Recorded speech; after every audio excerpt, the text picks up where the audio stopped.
Hey, entrepreneurs, it's time to turn your hobbies into a business. Listen today to our conversation with Tom Antion. He's helped people really get out of the car and start making money. One of the OGs of internet marketing, started in 1994, learning how to make money through the internet. Today, we talk about how you can create content that drives people to residual affiliate programs through paid ads on YouTube and other sorts of mechanisms. Tom also runs the entrepreneurial butt camp, not boot camp, but butt camp, which I think is hilarious. It started in 1997, one of the longest running internet boot camps, internet marketing boot camps out there. He also runs a mentorship program and has one of the only licensed internet marketing schools in the country in the state of Virginia. Here is Tom Antion. Tom, welcome to the Entrepreneurs United podcast. Rich and I are so pumped to talk to you today and really learn a little bit about the years you've spent as an entrepreneur working for yourself and what you've done. But now you spend a lot of time helping entrepreneurs really break free themselves. And I've had a few success stories along the way. So please take us a little bit back to this thing called the internet comes out. And it seems like you just took onto it like nobody else. And here you are still, years and years later, really perfecting not only what you do, but really helping people learn how they can make money as an entrepreneur and really break free of corporate America. So please give us a little bit of history of Tom. Well, I've never had a job, and I did apply for a job one time. It had it said 401k, and I thought, man, that's a good starting salary, 401,000. I didn't get that job. So I've always had a job, my own. Worked out of my home my entire life, including I had a nightclub for 6 years where I lived above it. So technically, I had a nightclub in my basement. And that was an interesting time. I was in gunfights and knife fights, bikers trying to kill me. And that was a fun entrepreneurial experience. I don't know that I took over a biker bar and I don't know, those bikers just didn't appreciate my efforts to turn it into a really nice place.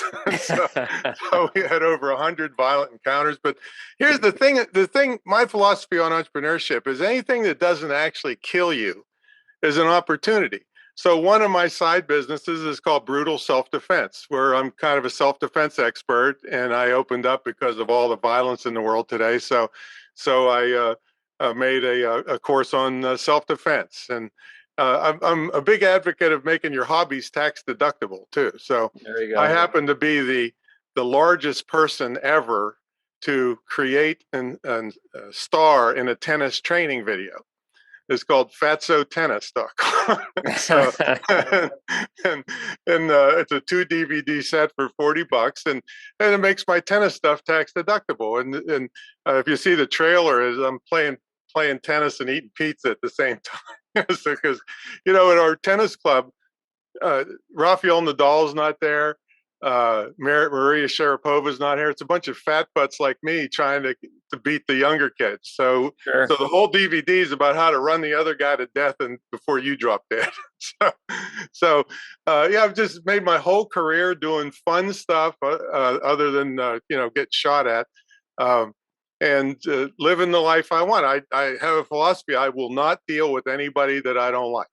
Like take a hike. If you're an idiot, I don't want anything to do with you. Mm-hmm. I got plenty of nice people to sell to and to help. So it's basically been an entire career of working for myself. And then around 1994 is when the commercial internet came along. Yep. So and at the time I was already a working professional speaker, done 3,000 speeches around the world.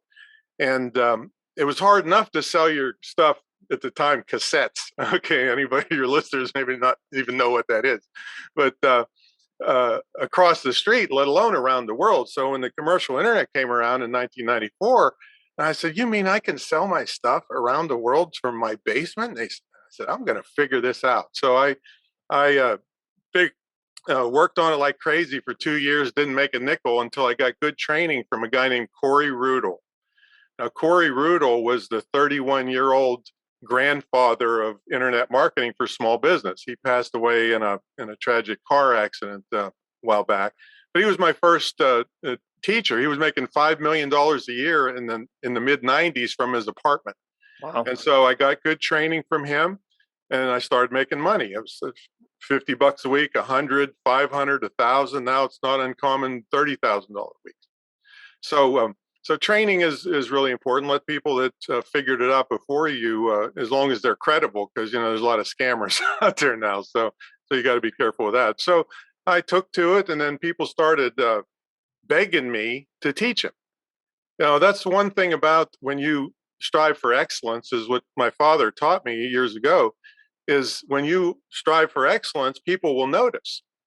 And you can not only do what you're doing, but they start begging you to teach them, which is a whole other revenue stream. So, but I had come from a comic background. After I got out of the nightclub business, I said, I'm going to do something that's fun for me and fun for everybody dealing with me. And so I started a practical joke business like Candid Camera. And it was called Prank Masters, and we did 4,000 custom designed practical jokes around Washington, D.C. This is long before Punk'd and Jackass and all those things were around. And it was just a blast of having fun. And so I was pretty much a professional comedian. I was writing custom humor all day. And so after the internet started and people started begging me to teach them, they said, Tom, you got to do a boot camp. You got to do a boot camp. Oh man, everybody does boot camps. And so I'm thinking about it. And I said, I'm sitting here on my rear end making all this money in front of my computer. I'll call it butt camp. And it caught on. And it's the longest running, continuously running internet and digital marketing seminar ever. It started around 1997. And I've done them in 12 countries around the world, except in London, they made me call it bum camp instead of butt camp. And then I've just been doing it ever since, selling my own stuff, which is not just how to get rich stuff. I sell products, tennis stuff, dog stuff. We have a protection dog company, so I sell all kinds of actual stuff, but then I teach other people how to do it. And then I'm sitting in the only facility of its kind in the world. It's the Great Internet Marketing Retreat Center, where it's a big estate where people actually live in the premises with me for an immersion weekend, and we have our own TV studio and stuff. So it's a pretty unique program, but it's been running continuously ever since. And I don't know, 1,700 more or so students been through the place. So wow, that's me in a nutshell. Yeah, that's a lot there. I certainly love. Listen, you might be a competitor here to me, because I don't know a lot of comedians. I don't know a lot of practical jokers. So, base that with a dose of reality. But the person I know the most that likes to tell practical jokes is Rich. And he's told some good ones over the years. Nowhere near a professional, but Rich, I'm sure you could connect with that. Well, how many of you have been in gunfights? Think about that. And now you're not even allowed to have guns, I hear, up in Canada. So it's a great life when you don't have anybody, nobody's thumb on you, no nepotism pushing you aside. It's just a wonderful lifestyle business. And I know a lot of people hype that up, but it is really beautiful when you get up when you want, you go to bed when you want, you sell stuff online, the money comes in automatically. I mean, there's one thing that I'll be glad to explain to folks today is I couldn't stop the money coming into my checking account if I tried. Couldn't stop it, which totally sounds hype. But when you're ready, I'll explain that methodology, which is very, very simple, but you just have to apply it. Yeah, absolutely. I'd love to hear more about that. Before we do, I noticed this as well in the trailer, and I'd love to just talk about this to kind of just set the tone for the rest of this conversation, is no matter where I turn, it could be YouTube or it could be somewhere else, I'm getting hit with somebody telling me that I can make $1 million next week just sitting it here from my computer. And what I love about what you talk about is not a get rich quick, it's get wealthy over time through hard work and learning how to do it. And I think that's a whole different message. I mean, you said you spent 2 years not making a dime, grinding. And I think the question we, sometimes need to dose ourselves with as an entrepreneur is, look, get rich quick scams, if you will, isn't necessarily the way to do it, but work hard, learn, get to, butt camp, figure it out. You can do very well. So can you talk to me a little bit about the scamming industry right now? Because it's really raging.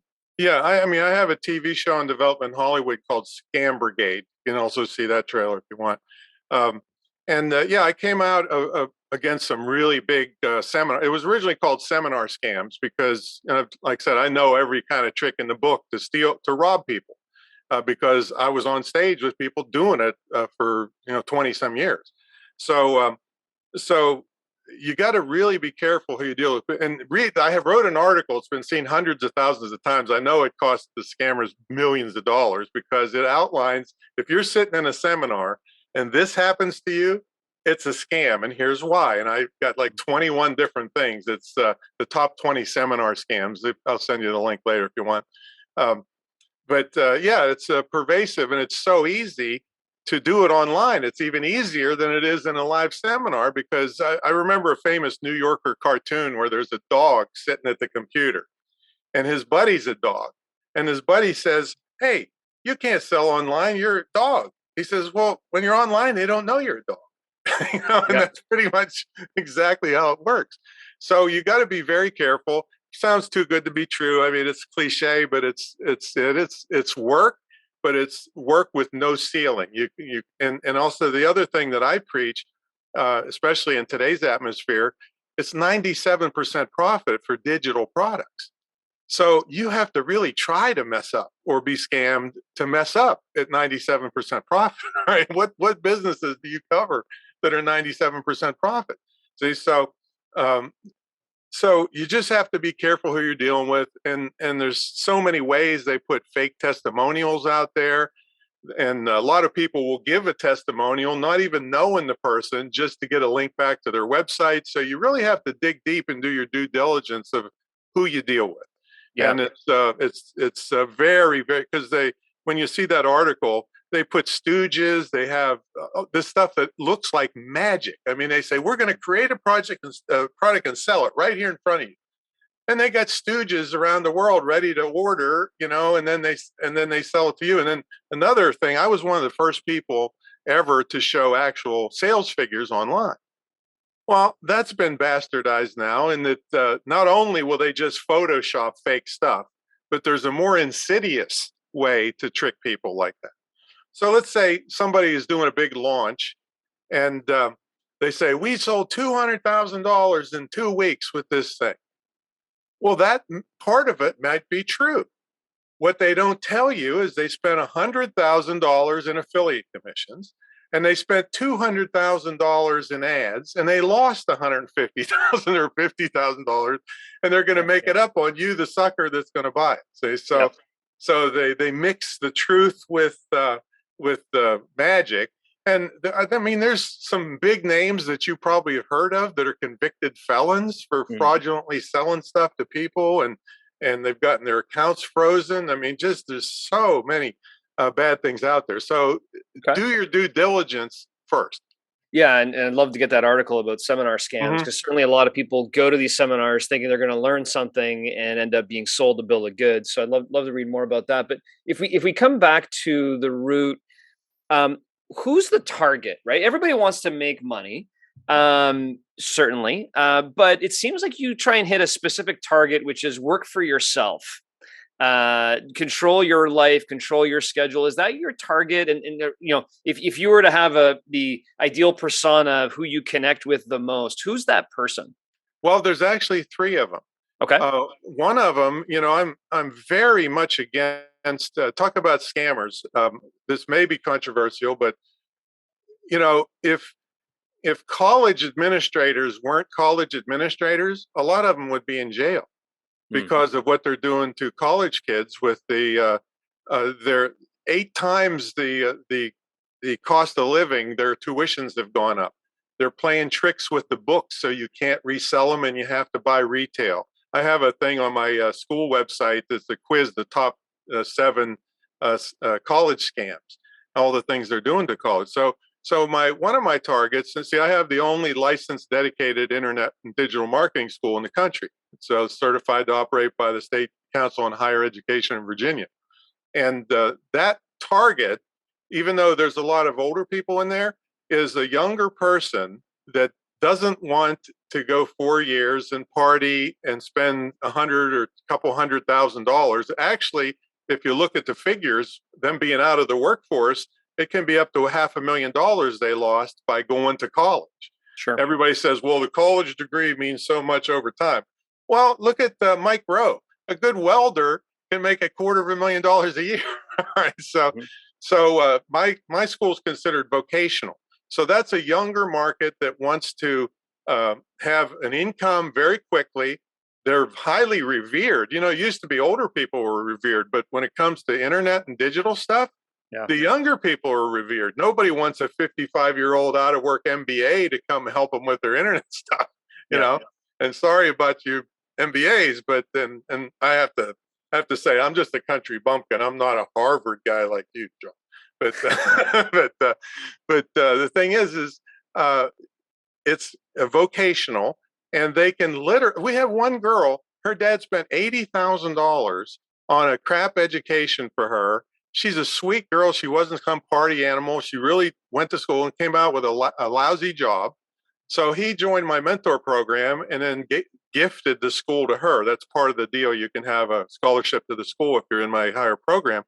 And within a month, she was making $1,100 a month on the side. 2 months, $2,000. 3 months, $3,000. Then 4 months, she was making $6,000 on the side. Hadn't even graduated yet. You know, so that's the kind of power it is, because if you go to most small businesses and tell them that you can handle their social media marketing, they're like throwing money at you. I don't know what I'm doing. You know, I took a 14-hour course on Pinterest. You know, every one of them has extreme level of detail. And you can swing a dead cat and run into some social media expert that doesn't know crap. You know, so they get no results and they spend a lot of money. So just being really good at Instagram or Facebook or Pinterest or all of them doesn't take too much effort, but people will throw money at you on a monthly basis. So it's a recurring income to handle this over time for them. So that was the first category, if I got it right, is a college alternative, vocational school, you know, instead of college alternative. What are the two other personas? Well, the next one is the person that has either been displaced from work or just hates work. And so they do it on the side. And my goal was to make it too expensive for them to go to work anymore. So they do it as a side hustle until they get to the point where the time they're spending on their own business is equaling or exceeding what they're making at work. And you don't even have to exceed what you make at work to break even, because you have tax deductions from being in your own business. So most of them, they're W-2 people. So they get everything, you know, they got what's left after taxes. So that's the second one. The third one, I have people, I had an 82-year-old lady that was calling herself the cheerleader for the senior years. And so she was making her own website and doing stuff like that. And we have retired people that want some income on the side, but they don't want to be standing at Walmart, you know, greeting people. So those are the three major markets, and they're all equal to me. You know, I can help those. And we happen to have a program going right now. It's one of my legacy programs that we're doing a GoFundMe campaign to fund scholarships for persons with disabilities. And you know how they say no good deed goes unpunished. Well, so I'm picturing people with physical disabilities where they can't walk or their arms are cut off, you know, service people, whatever. Two of the people are blind in doing digital and internet marketing, and they will freak you out. They're shooting videos better than me, and they're blind, and so they're very inspirational. So this is something I'm got the ability to change their lives, because their suicide rates in that community are 4 times the average. The depression rates are 4 times the average. The unemployment rates are 8 times the average. So I'm going to be able to change those people's lives. So that's something that I'm really proud of. That's great. You had mentioned, I think, 1,700 people that have been through, was it the Butt Camp? And that was 1,700? No, Bud Camp, there's been tens of thousands. That's a public seminar. But the mentor program is where they have one-on-one with me and my entire staff. And it's unique in that they, you know, people at my level were charging 50 or 100 grand up front to these people and then disappearing and not helping them. So I turned it upside down and made them all mad, because I charged like 10% of that as an entry fee. and then I don't get my 50,000 unless you net 200,000. So nobody will do that for you. And so I basically partner with them. And that's where there's over more than 17, I lost track a long time, but more than 1,700 people have been through that program. How do you measure your success rate of the 1,700? Well, and with me, the whole thing is honor system. So once a month, they send their income and expense and the commissions. And I don't deal with people I don't like, So, and I got to tell you though, only twice in all these years that I have to break somebody's knees with a ball bat to get the money. So that's not too bad. Just kidding. Yeah. Well, I guess my question was more around not how do you collect money. It was more around, as an entrepreneur, you have a mentor program that you want to have be successful.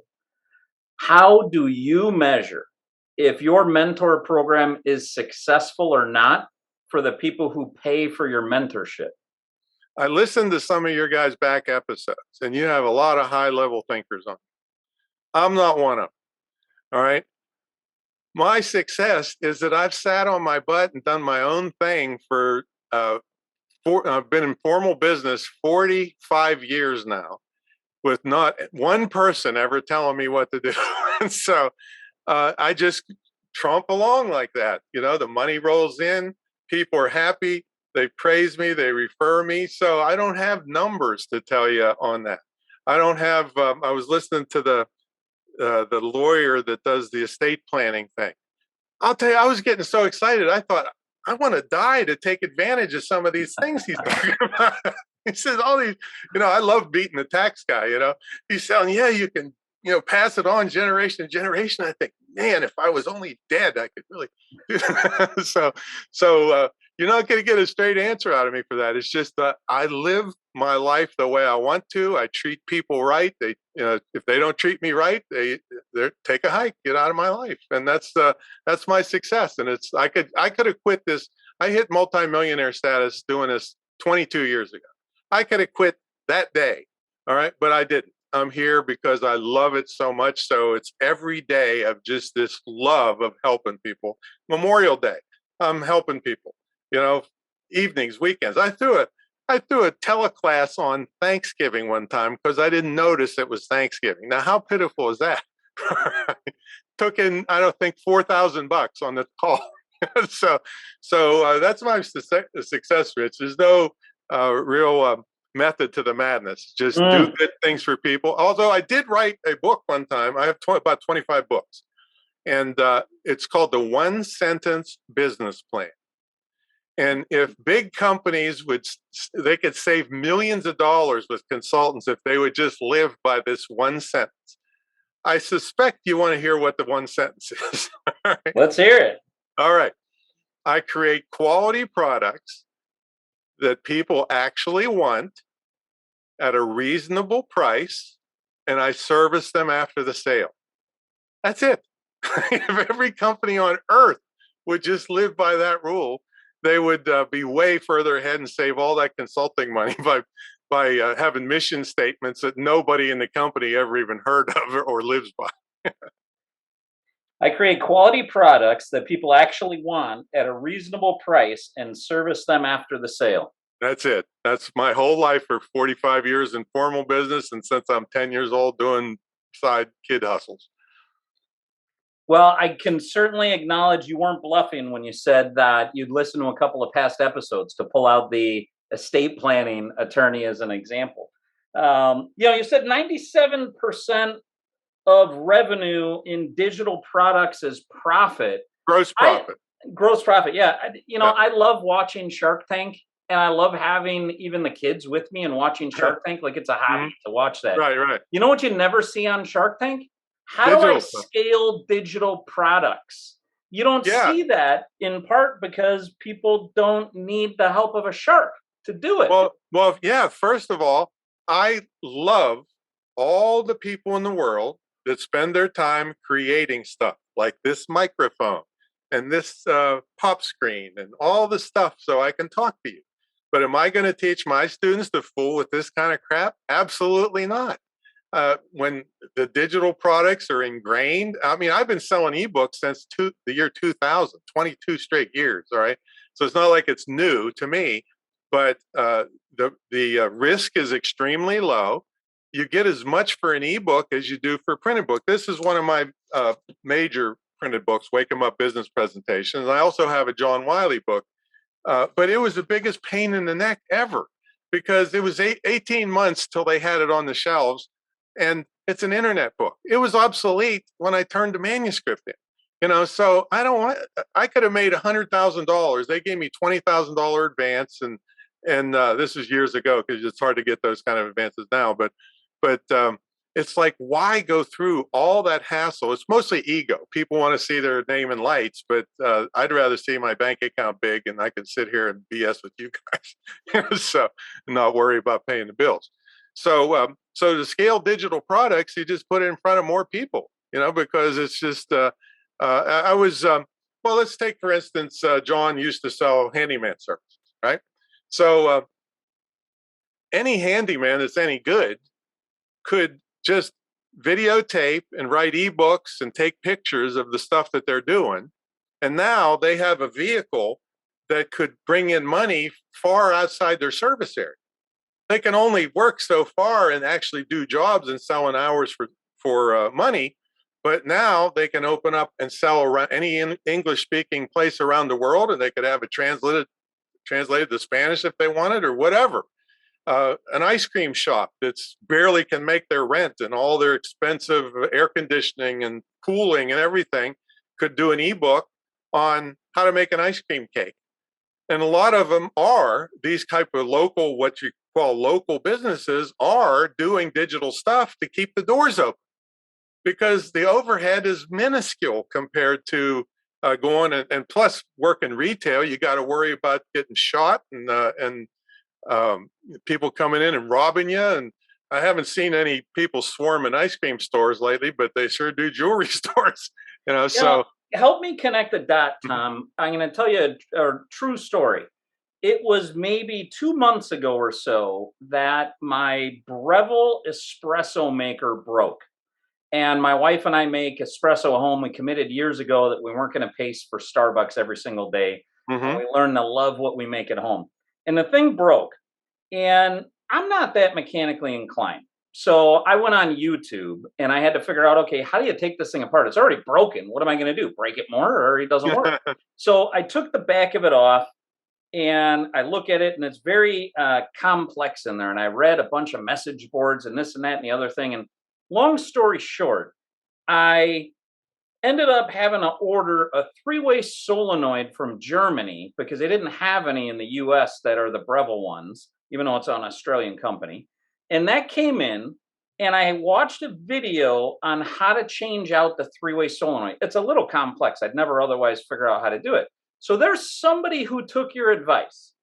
They fix Breville espresso makers, and they're like, hey, let me set up the camera and have it watch me, and I'm going to talk somebody through it. So they took your advice on that, which I assume is step one. What step did they miss? Because I didn't pay them a dime. They didn't make any money off of me fixing my Breville. It's possible that they did, and you just don't know about it.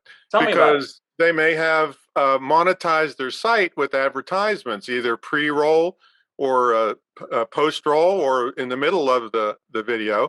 And also, for instance, I was watching Hickok 45. He's a firearms guy, massive channel on YouTube.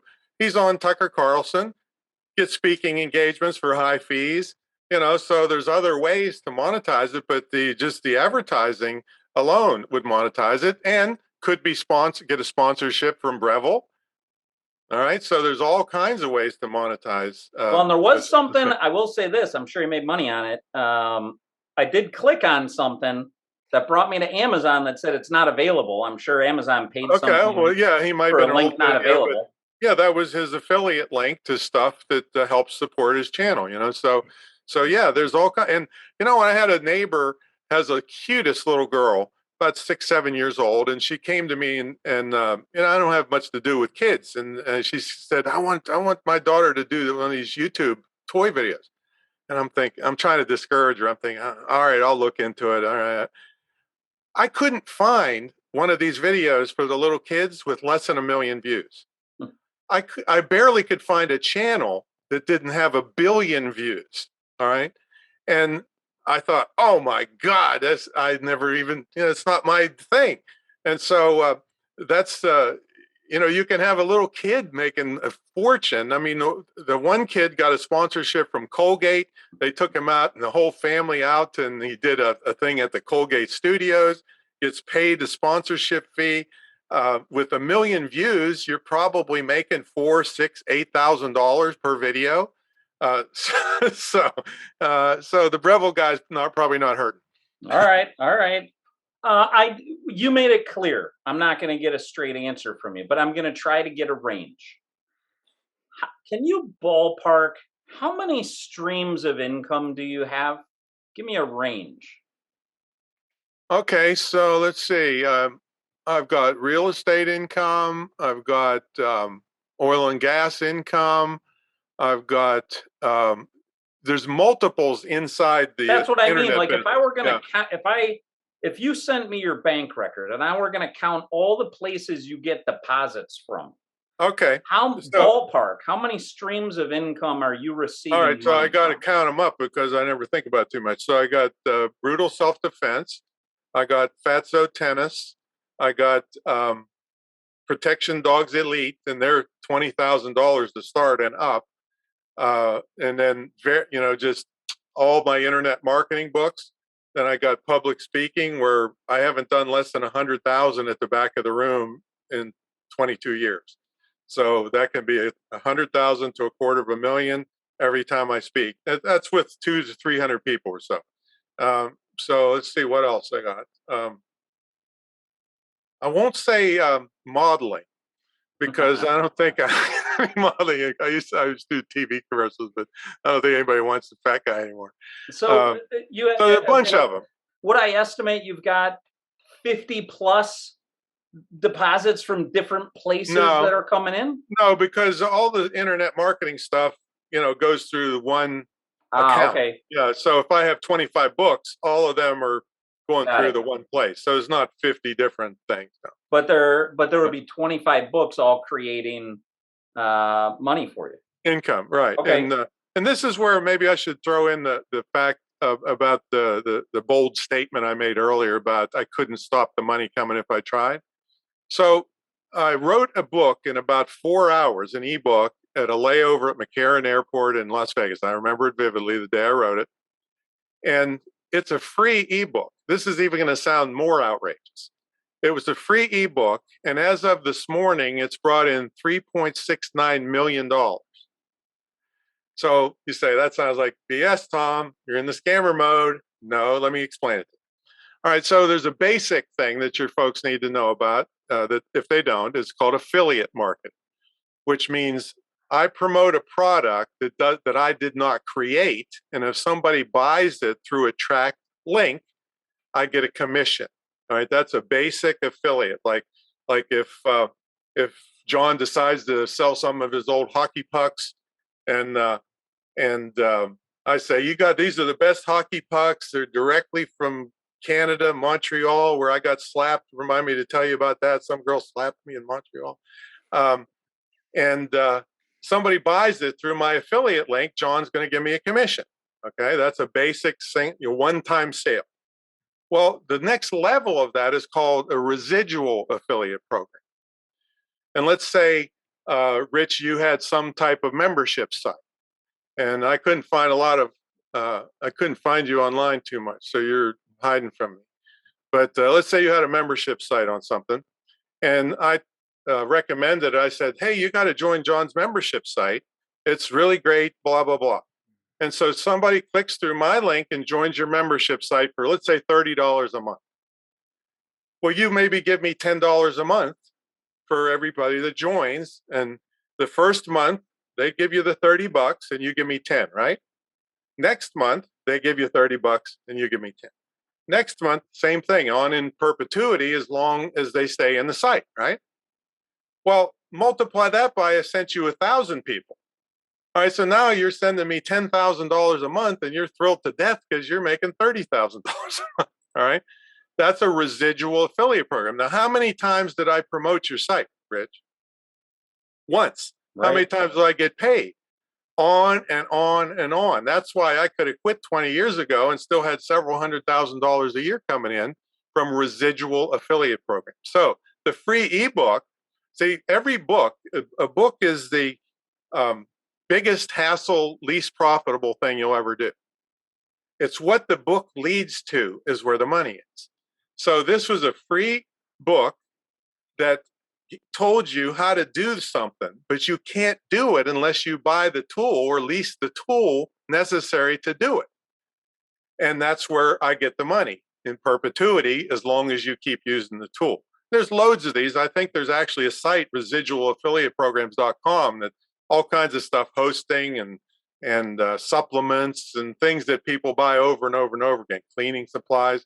And so that's how I couldn't stop the money coming if I tried. Because if I would quit today, all those people are still buying that service and I'm getting my payment. So the dots just got connected for me, because earlier on you're talking about, the 97% gross profit margins, and I'm thinking, okay, this must be selling books, selling ebooks, like you identified. And I love what you just said, that writing a traditional book and the time and duration and everything you put into it's gonna be the least profitable thing you ever do in your life. Mm-hmm. But writing a free even article maybe or a book that leads mm-hmm. to affiliate programs could be the most profitable thing you ever did in your life. So I that now makes sense to me, because when Rich was telling his story about going on YouTube and finding some free content to Rich, a lot of people right now are not paying for content because content is so abundant out mm-hmm. there. You can learn how to do anything on YouTube. It's unbelievable. Every time I'm struggling with something, I'm quick on YouTube, figure it out with a 2-minute video, and I'm off and running. And so to a consumer, you're like, well, I got that content for free. That person cannot be making any money. But what you just said, it's what the content leads you to is what is the most profitable. So you just connected those dots for me. So I'm assuming, if I had to boil it down, you offered us something earlier on we didn't grab onto yet, which is, if you want, I'll tell you guys how to do it, which is basically, if I had to sum it up right now based on what I understand, it's create content that's valuable to others that can lead to profitable arrangements, but then you also need to get it out there. And it's got to be seen by millions and millions of people. And I'm assuming that's a little bit of the magic sauce that you also bring to people you work with. I'll tell you how to do that in 2 seconds. Okay. All right, so let's give you another method besides the ebook method. There's a software I've been using for 22 years called Camtasia. It's screen capture video. There's others, ScreenFlow, and I don't know what the Mac uses. And so what I might do is get a piece of software and use it so I can more enthusiastically promote it, and then do a screen capture of how to use it and all the benefits. A screen capture video where I'm narrating. They don't see me, they see my screen and where I'm clicking. And then if they want the software, they click the description, and that's my affiliate. And so those just play on YouTube for free. So again, you might not notice anything that's obviously getting money, but that's how it works. So that would be an affiliate program. And then if you decide to advertise on YouTube, it's one of the best bargains anywhere. I can expand on that if you want for a few minutes. But if I come back to it, right? Mm-hmm. Step 1 of this is create content. Just create content, whether it be a book, an article, a video, a screen capture, video, whatever. But strategically based on something that can be sold later. Yes, 100%. Like almost go in reverse. If you want to make money, go to residualaffiliateprogram.com, find out who's paying the most amount of money, and then go figure that out and create content around that to lead back to making the commission. So I get that part. Except use it if you can, because I don't want you promoting anything and it's crap just to get a commission, because there goes your reputation. Good point. And then you'll have the least amount of people buying it. You'll have the least amount of people paying for it residually every month. You find good products. It's no good. It's not worth it for a few bucks. Yeah. So do research, find good products that pay good affiliate commissions. Maybe we'll make that number 1. Mm-hmm. Number 2, create content around it, good content that you can put out there. But then number 3 is, how do you get it out there? And so you mentioned YouTube advertising being, one of the best bargains out there. I'm assuming you could do Google AdWords. I'm assuming you could do SEO. I'm assuming you could do a whole bunch of different things. what are the top 3 things to do in that space in terms of getting it out there, and how do you do it? So I was taught by SEO by the best of the best, which is a guy named Michael Campbell. I had the top 3, one, 2, or 3 on Google for 12 years straight on a major keyword. And Michael could get all 10 for him and his clients. Not anymore. I gave up on SEO years ago. We do basic SEO, which is, again, another discussion. But nowadays we use paid traffic because you can turn it on and turn it off on a dime and see if something's working now. SEO is a long-term project, and you could kill yourself and spend money on all these SEO people, and then 6 months from now you get a little bit of traction, and then Google turns the dial and you disappear off the face of the earth. Not for me, buddy. So we use paid traffic now, and of course I've built up an email list of over 100,000. So that's the main money maker. But YouTube in-stream ads are one of the best bargains out there. That means that these are the ads where you can click the skip button. You've all seen them, right? Yeah. Well, a lot of people don't know, if they click that skip button before 30 seconds, you don't pay anything, nothing. And so you can have massive branding. You know how you're supposed to, be in front of people so many times. All the salespeople tell you, well, you could be in front of them for free. And we even shoot some of the videos. You have to shoot them a little differently. Some of the videos we shoot and we tell them, click the skip button. We do this thing for military spouses who are a lot of times selling crap MLM at Starbucks and stuff. I said, well, if you're happy with your MLM stuff and making all your friends mad, you don't want to hear what I have to say. Just click that skip button. But if you want your family to be secure, no matter where you're deployed, maybe you want to listen to me. So I'm happy if they're happy with their dumb MLM stuff. Click the skip button. I don't want to pay for them. So that's another thing. You don't pay anything. And if you really are good at it, I've gotten as low as 4-cent video views, which would have cost me anywhere from $1.50 to $5 in regular Google search. So now it is an interrupter ad, but it's too risky to pay $1.50 to $5. But for 4 cents, I'll take that all day long. Somebody's going to buy something to make a lot of money. Now, the one thing you got to be careful of, when you always see people shooting YouTube videos where they say, yeah, click the link down in the description. No. Your ad is on top of this other person's ad. And if you tell them, click the link in the description, you're sending them away from your video down to the other guy's description. No, you say, click the link on this video, which is right here. And then you also get an extra banner ad up here. I don't know which way it's showing on your screen there. So it's best bargain on earth. Now you can mess up, but if the more clicks you get, the cheaper your ads are. That's another thing a lot of people don't know about paid advertising, because they're rewarding you for making an ad that people like, because they want a good user experience for people that respond to ads. So Tom, just to bring it back to your hockey puck example, just to make sure I caught this right? You know why I used hockey puck, right? I'm assuming that I have a hockey background. I do. So I'm just thinking through this, right? There's a lot of hockey content videos on YouTube. I'm assuming that if I was selling the special hockey puck, or trying to promote the special hockey puck that someone else sells, but I'm trying to promote the motorized. I was thinking about getting the motorized one. That's what. There we go. I could create a short video, advertise on YouTube, and as someone's watching this hockey video highlights, my ad comes in 3 minutes into the video saying, hey, you interested in buying motorized hockey pucks?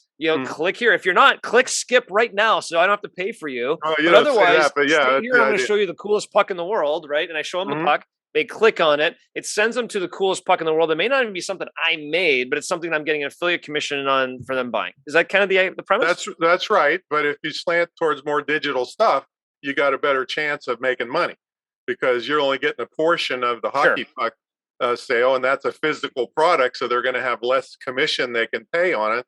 See, with digital products, sometimes you get up to 75% commission because the people selling the product want to get new customers in the door. Sometimes they give 100% commission. And people are like, I can't believe it. Well, yeah, because you're going out and getting me a new customer that I'm going to sell back end for years to come. Yeah. So the commissions can be a lot higher with digital stuff. Okay, so is it fair to assume this is kind of really interesting? Is it fair to assume that some people are creating ads on something such as YouTube, because it's very efficient, to sell products and or services, more importantly, membership services that they have nothing to do with? They're just creating an ad to Absolutely. send It's people the to buy it. same as any other scam. I mean, people will do stuff for money. They don't have any scruples. Where with me, I'm obviously in it for the long haul. I want the reputation because I mean, I get lazy nowadays. I don't want to be arrogant about it, but I mean, I built a reputation where if my name's on it, people know it's going to be good. Yeah. People just buy it. They don't even bother reading the sales letter. So sometimes I don't even write one. I just say, "Hey, here's my new product." Boom. Correct, but it's not That's your even reputation. I'm assuming you don't consider it a scam if you're creating a commercial that's running on YouTube of you promoting a product or No, service not that's not me, but yours. I'm just saying that if it's crap and you don't know and you say it's so good and you have I no understand. idea, or it's bad and you know it's bad, but they pay a good commission, that's fraudulent. That's reputation killer. That's why these people come and go so fast. Tom, I've got two questions for you in closure to this I'm information not even pack. getting warmed up yet, Rich. What's up? Yeah, this is information packed. If people want more of you, what is, and I know they can, it sounds like you get on the internet and we'll just find you automatically, but what's the main website that people could get more of you from?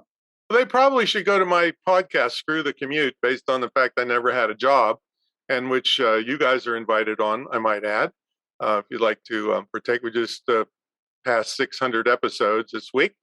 And yeah, Congratulations. so yeah, screwthecommute.com. And then I don't know if you're going to put stuff in the links and things, but that documentary that they're doing about me, when they came to me about that, I'm thinking, man, I thought you're supposed to be dead before they do a documentary. Is this some type of omen or something? But so that's a good way. But my mentor program, like I said, is greatinternetmarketingtraining.com, and it gives you the details. You can see a video. Someday, if I come back, I'll teach them how to do a $50,000 video for pennies on the dollar, and teach them how to recruit young geeks, which is a very unique method. Most of the people with me, the first geek I recruited, taught him to be an entrepreneur. He wrote an article in Forbes giving me credit for turning him into entrepreneur. Oh, you guys are sitting down. He just sold his third startup, Pluto.tv, $340 million to Viacom. I started him. He was just going to be a corporate slug until I got a hold of him. Sorry, corporate people. But the documentary, what's the name of the documentary? How would somebody find it? The American Entrepreneur, and it's facebook.com American Entrepreneur Film.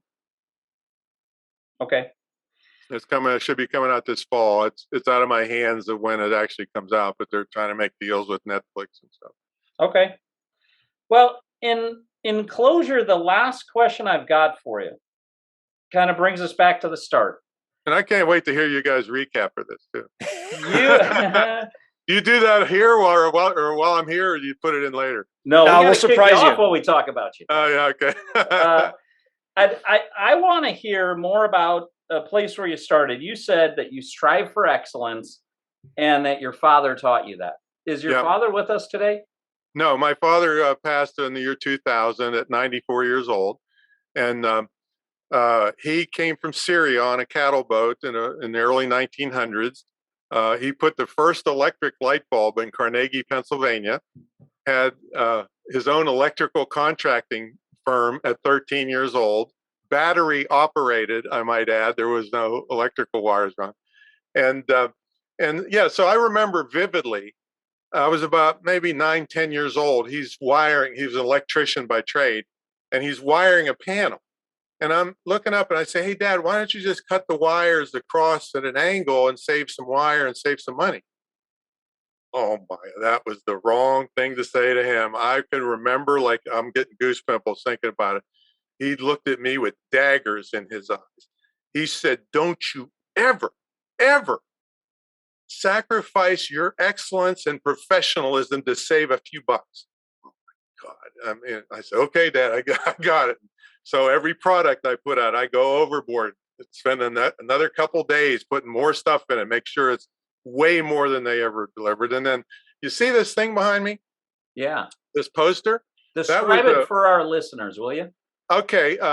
The poster is a baby with a pillow in front of him and a ball on the other side of the pillow. And my dad only went to second grade, like I said, but he sat down and I've watched him read the entire World Book Encyclopedia. Now, a lot of people don't even know what that is, but it was 26 volumes plus supplements, and then it was on DVD. Now, I don't know what about it. But so he's a brilliant guy. And do you remember Johnny Cash? Yeah, sure. So he wrote a song. He wrote a song called "A Boy Named Sue," based on an old drunk cowboy that didn't think he'd be around to raise his kid, and so he named him Sue, so he'd be scrapping and have to get tough. Well, my dad was 50 when he had me. I'm the baby of 6 boys, and he figured he wouldn't be around. So from the time I could crawl, he put my pillows in front of me and put my toys on the other side to teach me how to overcome obstacles. And to this day, I'm unstoppable. Now, I won't cheat anybody or step on them to get where I'm going. But if you tell me I can't do something, you better get out of the way as I blow by doing it. And the lesson for your listeners is when somebody tells you can't do something, it has nothing to do with you. It means they can't do it. It doesn't mean you can't do it. And so that's what that poster was. We had a big seminar, several hundred people in Los Angeles as a commemoration to him, where I did a big seminar on leadership. I did his eulogy, which turned into a eulogy ebook, where it just poured out of me all the things I learned from him over the years. So that's where it came. I mean, you're basically sitting here talking to him. All right. So that's the story of Sam Antion. Yeah. That's excellent. Thank you. And our name is a mistake. See, he came from Antioch, Syria, and they named you from where the village you were born in. So he was Simon from Antioch, and he gets to Ellis Island, and they can't read it. Like, all right, you're Sam Antion. So that's how he got the name. He's up on the wall at Ellis Island. That's great. That's exactly what I wanted, is just take a few moments to honor your father and a few things you appreciate about him. And we certainly appreciate you. Thanks for being on with us today. My pleasure. Let me know. We've got lots more I can help you with someday. Awesome. Thanks, Tom. Please stick around for a few more minutes while Rich and I break down this episode. I create quality products that people actually want at a reasonable price and service them after the sale. The one sentence business plan. That's it. Done. And in its simplicity is its brilliance. Actual quality products. Tom would say, not crap. It's your reputation at line. Mm-hmm. That people actually want. Like, you're not twisting their arm to get it. And take a reasonable price. People are willing to pay a reasonable price. Don't gouge. And then actually care, like service them after the sale. Like in that one sentence, it's genius. And the number of experiences that Tom had, I feel like we could have talked to him for hours about nearly any topic, and he's had some experience on something with it, and there's something I could learn. Yeah, no doubt. I mean, 1994, Rich, is when he started really learning everything he needed to learn about the internet, right? 3,000 speaking engagements. I think he's the OG of internet marketing, right? But what's happened over time is it's really been bastardized to a certain degree, like just scam after scam after scam. And no one trusts anything or anybody because it's a scam. And all they're looking for you is to buy a product and do things. And I really love the genuine nature that Tom has, right? I'll talk to anybody at any time to help them on this journey. What are your metrics? I don't have any metrics. I work with who I like to work with, and I like to have fun. And believe me, I'd love to learn more about this practical joking past Yes. and learn a little bit more, but just the humor of things that he's done in his life, because he's a very big personality who likes to have fun. He has this no asshole rule in place, right? I love that principle as well, which, look, I'm going to work with who I want to work with. If they don't want to work with me, they don't have to work with me. But I can really help people achieve certain objectives. And for me, we're really connected the dots was really the simplicity of there's a lot of digital products out there in the world, and there's a lot of good ones, and there's a lot of not so good ones. Find the good ones, learn the good ones, help promote the good ones, and you basically can get paid to do that. Pretty simple. Very. And Tom had this way about him where he made it obvious he's not in it for the money without bragging about being Mr. Wealthy. And he's really in it to help people make money, to help people not have to, slave at work and something they don't enjoy. And one of the first things he said was something effective, turning your hobby into a business. I mean, we always hear about people saying, oh, you should turn your hobby into a business and then you'll never work another day in your life. And here he is, he's actually doing it. He likes tennis, so he creates a DVD set.